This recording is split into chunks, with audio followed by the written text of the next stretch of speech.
Assalamualaikum warahmatullahi wabarakatuh. Jumpa lagi dengan saya Rihanova ya. Pada hari ini kita akan mengkaji mengenai pentingnya mempelajari huruf hijaiyah. Sahabat channel semua dimanapun Anda berada, semoga senantiasa diberi kesehatan. Mari kita ikuti kajian pada kesempatan hari ini mengenai pentingnya belajar tentang huruf hijaiyah.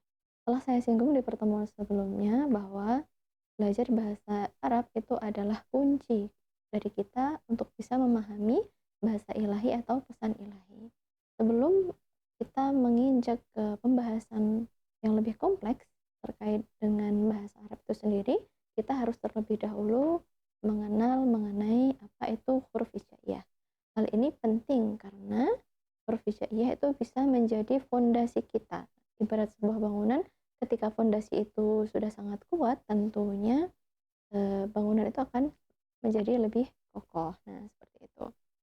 Dan ini mungkin untuk kasus sebelumnya itu saya pernah ya dengar teman. Kemarin ada teman saya nih yang dia tuh ingin belajar mengenal mengenai huruf hijaiyah karena dia merasa itu kesulitan karena memang usianya juga sudah banyak ya, kita bilang seperti itu hitungannya. Tapi alhamdulillah dia tuh masih mau untuk belajar mengenal apa itu huruf hijaiyah. Nah, karena dia merasa huruf hijaiyah itu bentuknya mirip-mirip sehingga dia sulit atau kesulitan dalam membedakan. Nah, seperti itu. Nah, sebenarnya kalau perlu kita perhatikan ya, mempelajari huruf hijaiyah itu sama sebagaimana kita mempelajari huruf alfabet ya, ABC. Nah, itulah kunci sebenarnya. Kalau kita paham mengenai kunci, nah tidak harus menghafalkan urutannya. Yang penting kita tuh tahu apa yang membedakannya, bagaimana melafadzkannya itu sudah cukup bagi kita untuk bisa menghafal nantinya seperti itu. Nah, tapi di banyak kasus ya, di banyak kasus itu kita jumpai banyak orang yang sebenarnya setiap hari membaca Al-Quran, setiap hari bersinggungan dengan Al-Quran, akan tetapi ketika melafadzkan huruf per hurufnya itu kurang sesuai dengan makhrajnya. Ada huruf yang sama bentuknya mungkin ya, dalam huruf hijaiyah itu sendiri yang mirip-mirip ya. Misalkan seperti huruf ba, ta itu hanya beda di titiknya saja. Kemudian huruf jim ha kho, nah huruf jim ha kho itu beda juga di titiknya, dan juga huruf-huruf yang lain. Tapi yang paling sering kita jumpai itu kesalahan dalam pelafalan huruf a dan a. Ya. Jadi huruf a, huruf alif dan huruf ain itu banyak sekali yang masih rancu. Okay. Contohnya dalam lafaz ta'awud. Okay. A'udzu billahi minasyaitonir rajim. Nah, seperti itu. Banyak yang masih melafadzkan a'udzu. Nah, padahal ini sangat-sangat urgent sekali.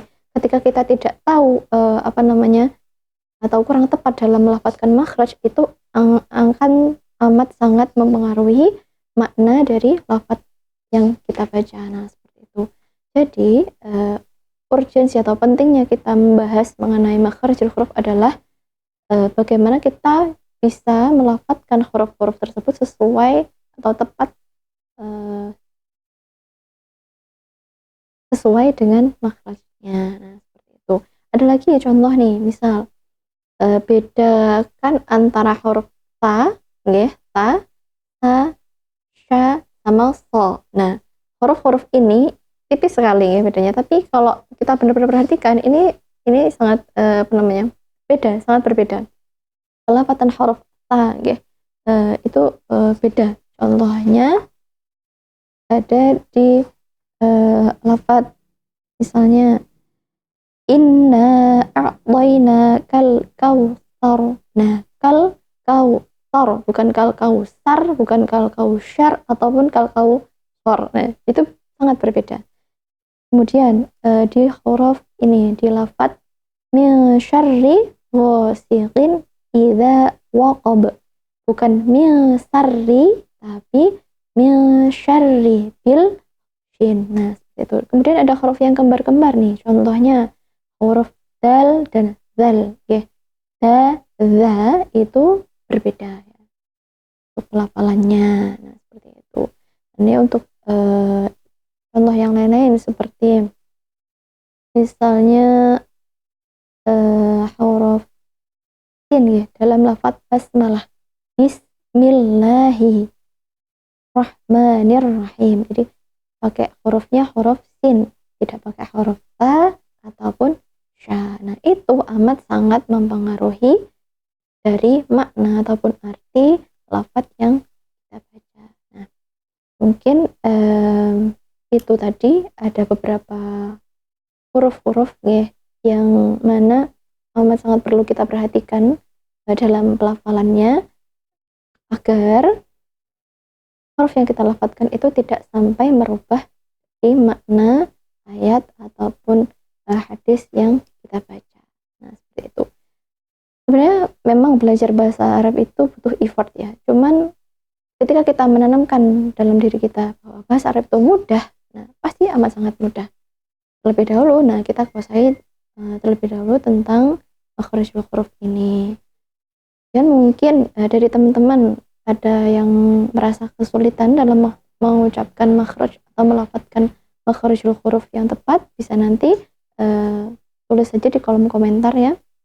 Kita akan buatkan edisi khusus mungkin bagaimana cara melafadzkan huruf-huruf yang mungkin yang mana teman-teman itu merasa kesulitan. Nah, itu untuk pertemuan pada kesempatan hari ini mungkin akan saya cukupkan. Ya, ingat teman-teman bahwa belajar bahasa Arab itu sangat mudah. Nah, syukran kasir, terima minkum, wal afu minkum, wassalamualaikum warahmatullahi wabarakatuh.